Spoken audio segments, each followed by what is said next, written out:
పుస్తకము 80వ కీర్తన 3వ వచనం. 80వ కీర్తన 3వ వచనం. దేవా చెరలో నుండి మమ్మల్ని రప్పించుము. చెరలో నుండి మమ్మల్ని రప్పించుము.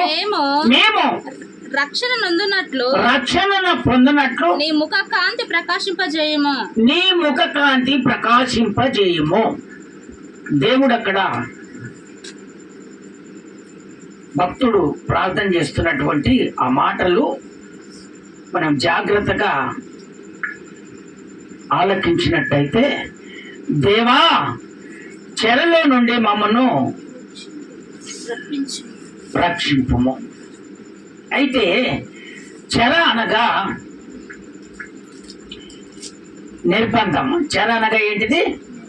నిర్బంధం అంటే బంధించటం.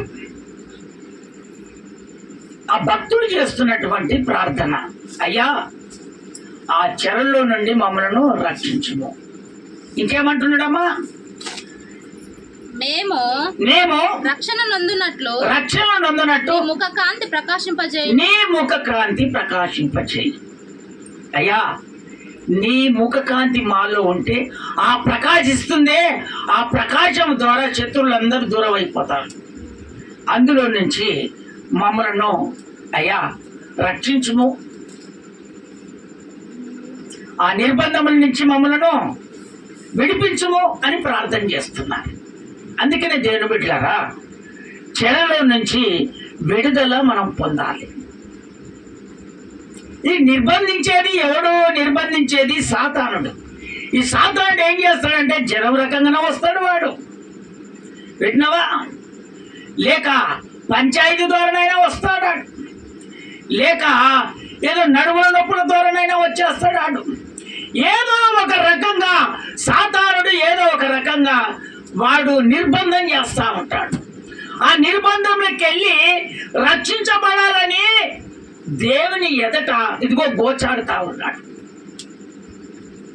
అందుకనే దేవుని బిడ్డలారా, మనము కూడా ఆ జ్వరము కానీ ఎలాంటిది కూడా వచ్చేసి మనల్ని నిర్బంధము చేస్తే, లేవలేని పరిస్థితుల్లో, ఎవరితో మాట్లాడలేని పరిస్థితుల్లో ఆ విధంగా నిర్బంధం చేస్తే నువ్వు దేవుని దగ్గర ప్రార్థన చేసేది, ఇదిగో మమ్మలను రక్షించు దేవా, నీ ముఖ కాంతి ప్రకాశింపజేయి అని నువ్వు ప్రార్థన చేస్తే దేవుడు ఆ నిర్బంధముల నుంచి నిన్ను దేవుడు విడిపిస్తాడు.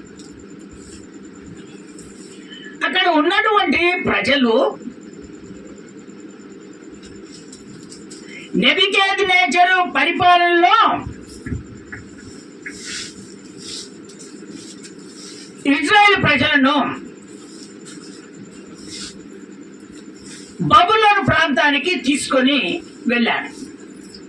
అక్కడ చెరలో పడేశాడు, నిర్బంధించేశాడు. ఎవరిని? దేవుని నమ్ముకున్నటువంటి బిడ్డల్ని నిర్బంధించారు. నిర్బంధించినప్పుడు వాళ్ళు ఏం చేశారంటే మొరబెట్టారు. ఎవరికి మొరబెట్టారంటే దేవునికి మొరబెట్టారు. ప్రభువా, ఈ కాని ప్రాంతానికి వచ్చామయ్యా, ఇక్కడ ఉన్నటువంటి దుష్టులు, దుర్మార్గులు మమ్మల్ని అనేకమైనటువంటి ఇబ్బందులు పెడుతున్నారు ప్రభువా, ఈ నిర్బంధంకి వెళ్ళి మమ్మల్ని విడిపించు దేవా అని ప్రార్థన చేస్తున్నప్పుడు అక్కడ ఉన్నటువంటి ఆ రాజునే దేవుడు దర్శించాడు.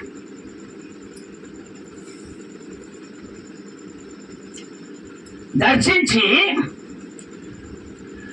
పరాసిక దేశపు రాజునే దేవుడు దర్శించి ఏం చేశాడంటే, ఇదిగో ఇక్కడ ఉన్నటువంటి ఇజ్రాయేల్ ప్రజలను, నిర్బంధముగా ఉన్నటువంటి ఇజ్రాయేల్ ప్రజలను నీవు విడిపించాలి. స్తోత్రం చెప్తారా? ఒకసారి గట్టిగా, ఇంకొకసారి గట్టిగా చెప్తారా? వీళ్ళు చేస్తున్నటువంటి ఈ ప్రార్థన దేవుని ఎదుట కుమిలిపోతున్నారు. చూడండి, జ్వరం వచ్చినప్పుడైనా, అనారోగ్యం వచ్చినప్పుడైనా, ఏదైనా బాధ కలిగినప్పుడు దేవుని దగ్గర చాలా పశ్చాత్తాపడతాం. ఆ జ్వరం రాకమునుపే, ఆ బాధ రాకమునుపే యథావిధిగా మనం వెళ్ళిపోతే అది మన ఒంటికి అసలు రానే రాదు. స్తోత్రం చెప్తారా ఒకసారి గట్టిగా?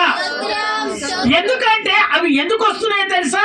అది మిమ్మల్ని ఎందుకు నిర్బంధం చేస్తుందో తెలుసా? అవి ఎందుకు చేస్తున్నాయి అంటే నువ్వు ప్రార్థనలో వెనుకబడిపోతున్నావు.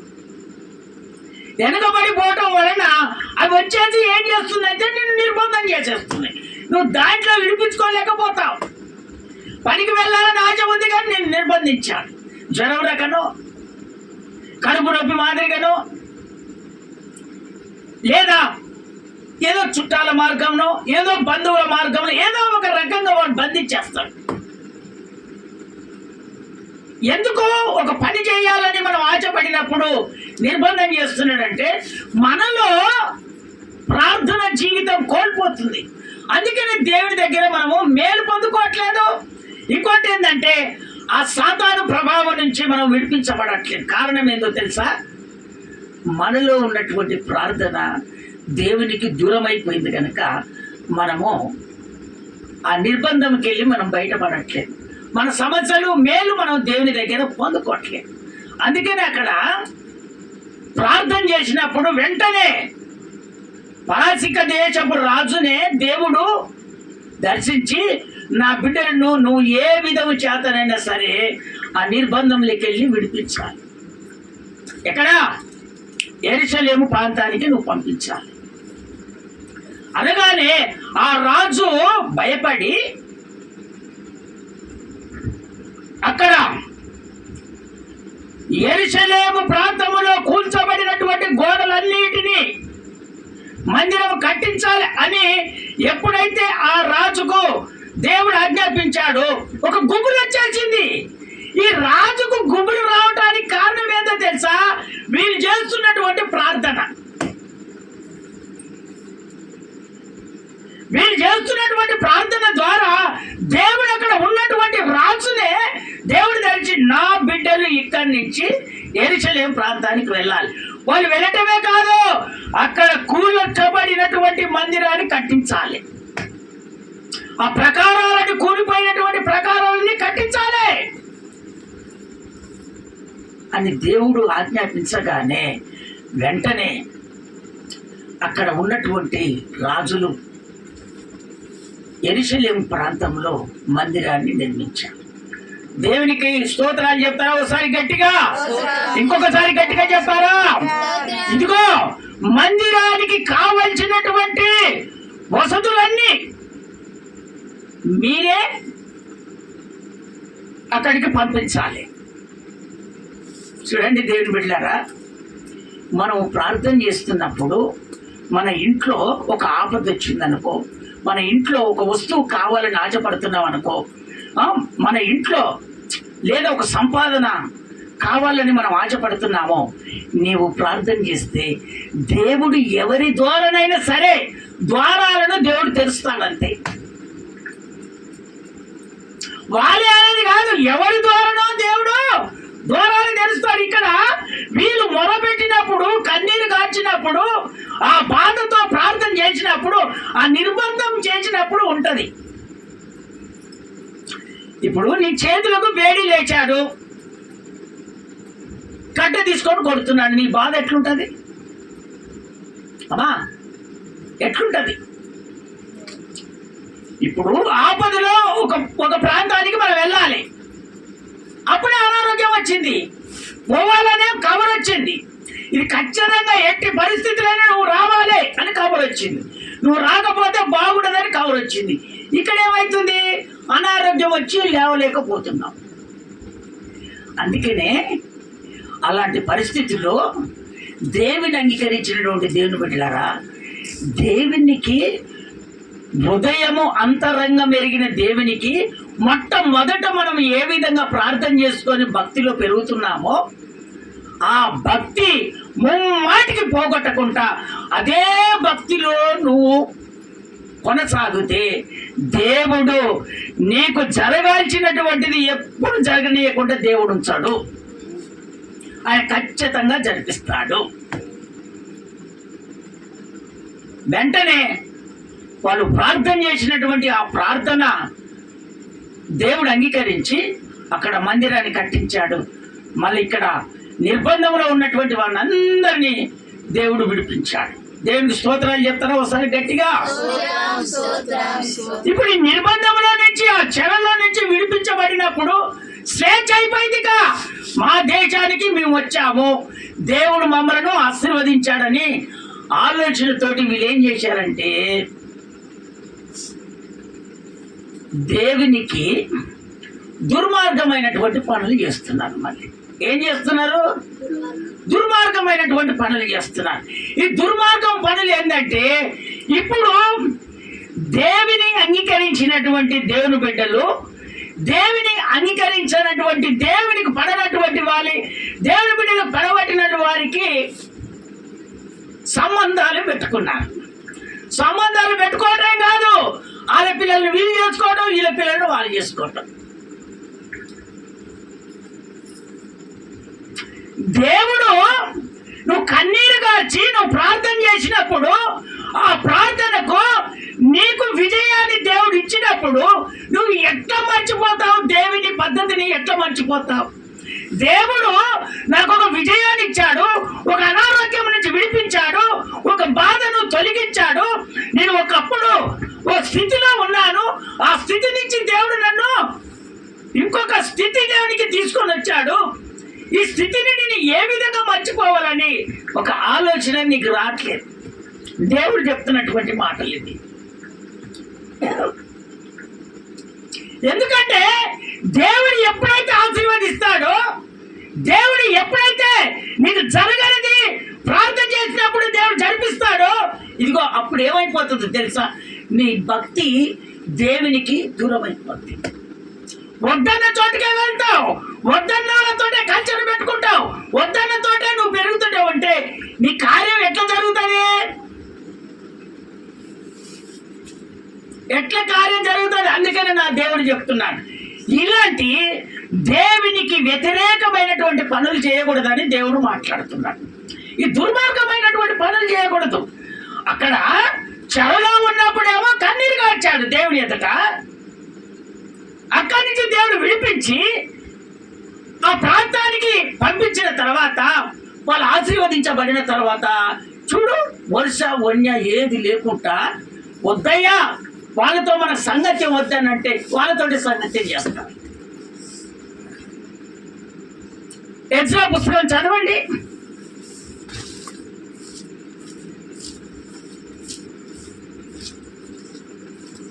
ఎజ్రా పుస్తకం 10వ అధ్యాయం 7వ వచనం. 10వ అధ్యాయం 7వ వచనం. ఎజ్రా పుస్తకం 10వ అధ్యాయం 7వ వచనం.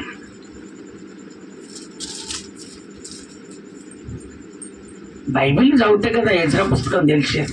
చెర నుండి విడుదల నొందిన వారందరూ యెరూషలేముకు కూడి రావెలనని యూదా దేశమంతటి యందును యెరూషలేము పట్టణమందును ప్రకటన చేయబడెను. ఇదిగో మీరందరూ యెరూషలేము ప్రాంతానికి రావాలి. ఇదంతా వీళ్ళు వర్ష వన్యం లేకుండా దుర్మార్గ పనులు చేసినప్పుడు దేవుని తెలిసిపోయింది. దేవుడు ఏం చెప్పాడు? ఒక దైవ సేవకుడు నిలబెట్టుకొని, అయ్యా ఇవన్నీ ఈ విధంగా జరుగుతున్నాయి అనగానే ఆ దైవ సేవకుడు ఏం చేశాడు?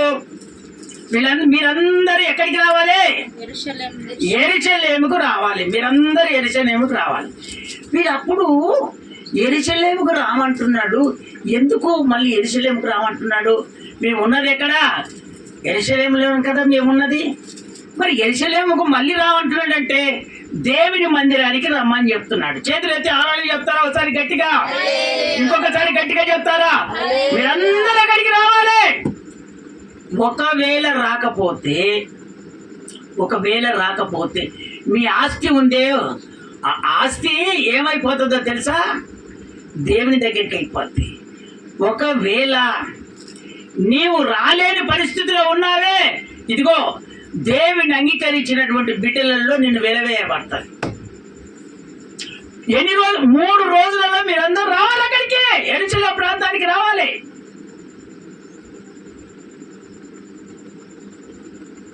దేవుని మందిరానికి మీరు రావాలి. ఇశ్రాయేలు ప్రజలారా, మీరందరూ దేవుని ప్రజలారా, మీరందరూ యెరూషలేముకు రావాలని ఎప్పుడైతే ఆజ్ఞాపించాడో ఆ 3 రోజులకు అందరు అక్కడికి వచ్చేసారు. అక్కడికి వచ్చేసిన తర్వాత దేవుడు చెప్తున్నటువంటి మాటలు అదే యెజ్రా పుస్తకము 9వ అధ్యాయము 1వ వచనం చదువు నాన్న.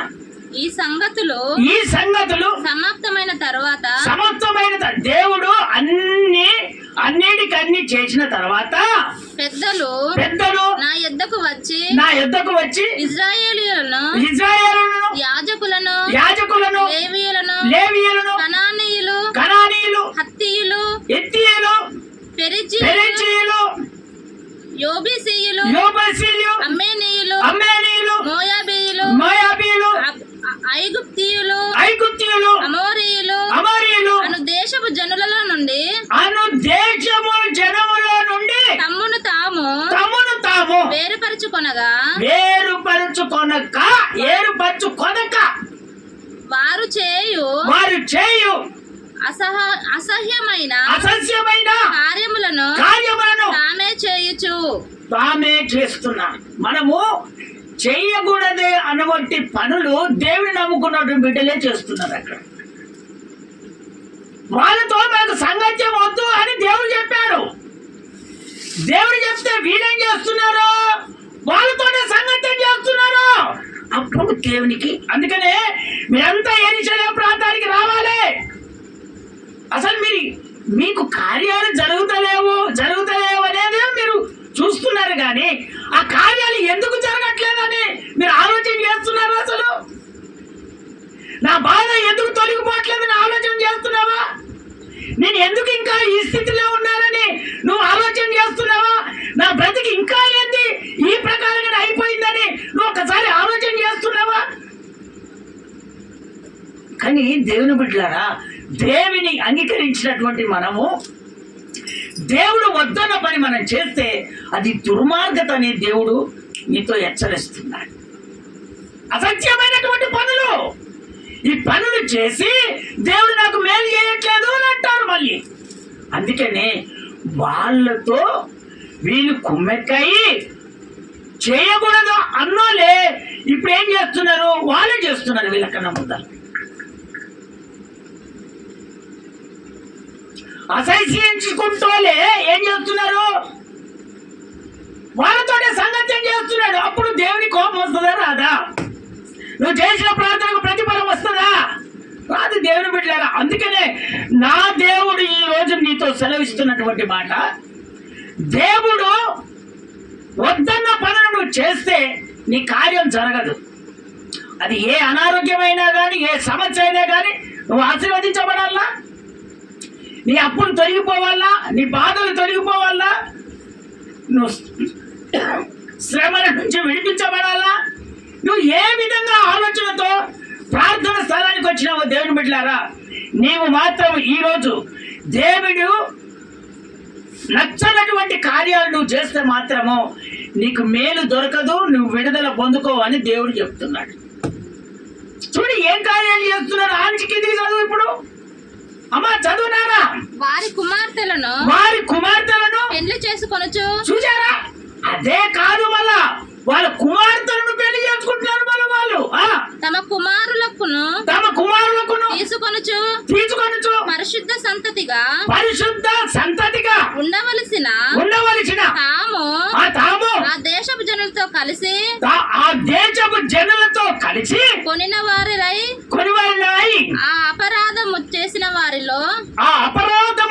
వారిలో పెద్దలను అధికారులను నిజముగా ముఖ్యులై ఉండిరని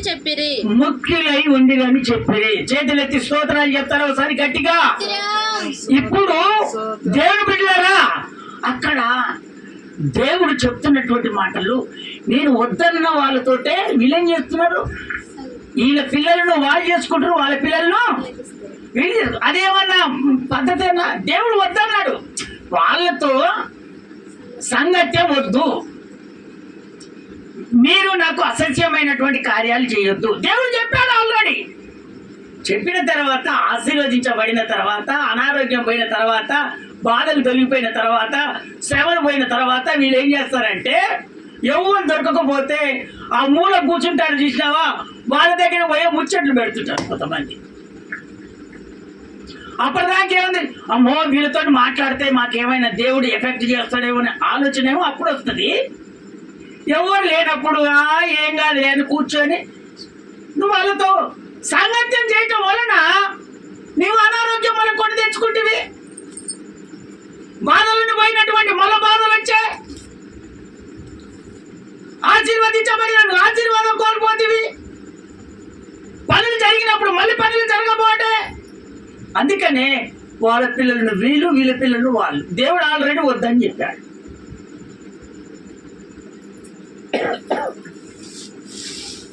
అయ్యా మరి ఇప్పుడు మేము ఏం చేయాలయ్యా అని ఎవరిని అడుగుతున్నారు? మళ్ళీ దేవుడిని అడుగుతున్నారు. అయ్యా మేము ఏం చేయాలంటే ఇప్పుడు చెప్తున్నాడు దేవుడు. చదవండి, ఎజ్రా పుస్తకము 10వ అధ్యాయము 11వ వచనం. 10వ అధ్యాయం 11వ వచనం నాన్న. కాబట్టి ఇప్పుడు మీ పితరుల యొక్క దేవుడైన యెహోవా ఎదుట మీ పాపము ఒప్పుకొని మొట్టమొదట ఇప్పుడు మీ పాపములను మీరు ఒప్పుకోవాలి. ఆయన చిత్తానుసారంగా నడుచుకొనుటకు సిద్ధపడాలి. దేశపు జనులను అన్య స్త్రీలను విసర్జించి మిమ్మును మీరు ప్రత్యేకపరచుకొని యుండుడి అని దేవుడు చెప్తున్నాడు. దేవుని బిడ్డలారా, ఇప్పుడు మొట్టమొదట నువ్వు కోరుకునేది ఏందో తెలుసా? మీ పాపములను ఒప్పుకోవాలి.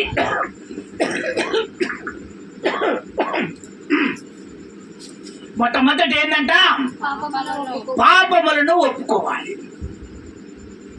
ఇప్పుడు ఎక్కడెక్కడ వద్దన్న వాళ్ళతో నువ్వు సాంగత్యం చేశావో ఈరోజు దేవుని దగ్గర తీర్మానం చేసుకునేది అది.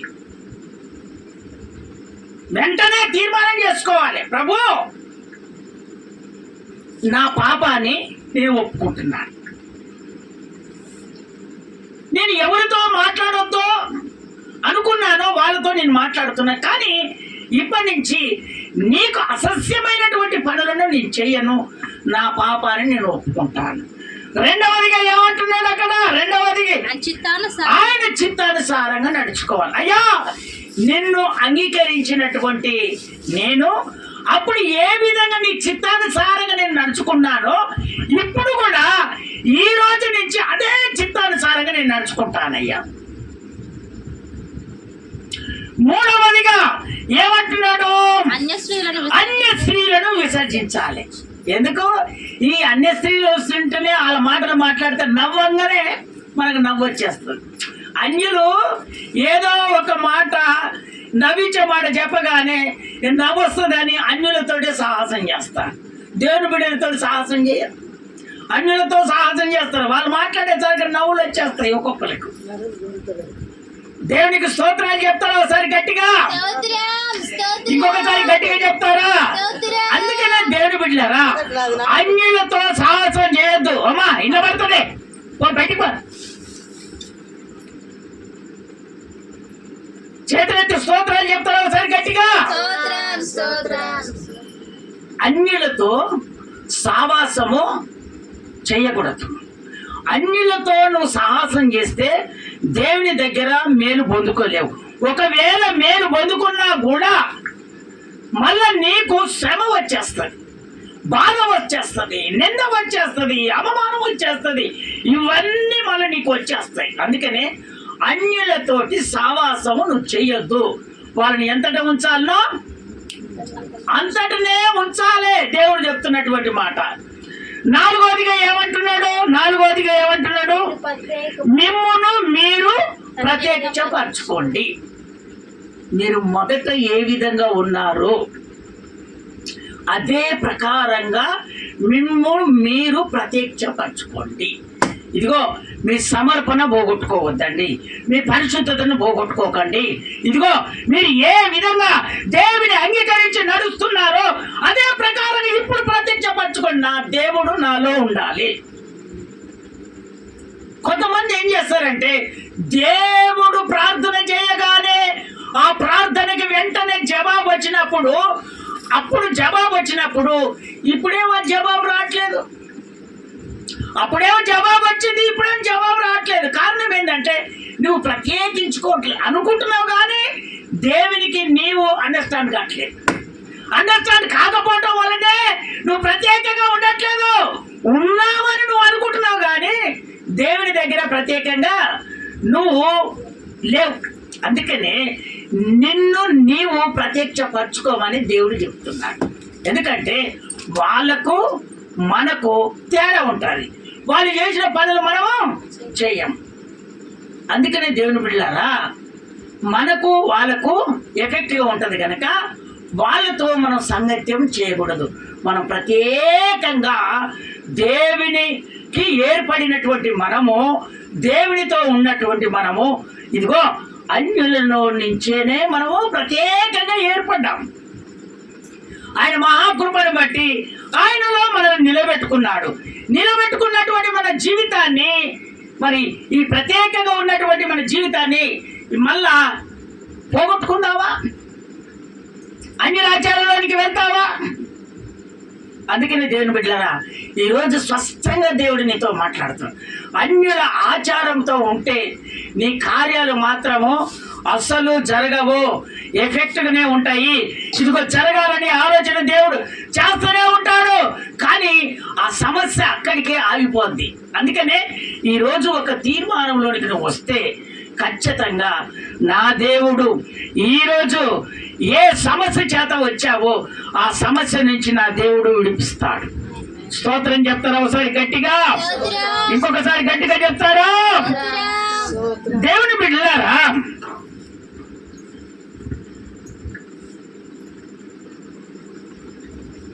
చివరిగా ఒక మాట, ఎజ్రా పుస్తకము 9వ అధ్యాయము 9వ వచనం. ఇప్పుడు అపరాధములను ఒప్పుకుంటున్నారు. నిజముగా మేము దాసులమైతిమి. ఇప్పుడు ఒప్పుకుంటున్నారు. మళ్ళా అంతకుముందేమో ఏమైపోయారు? పాపంలో పడిపోయారు. దేవుడు చెప్పగానే ఇప్పుడేం చేస్తున్నారు? అయ్యా చదువునానా? నిజముగా మేము దాసులమైతిమి.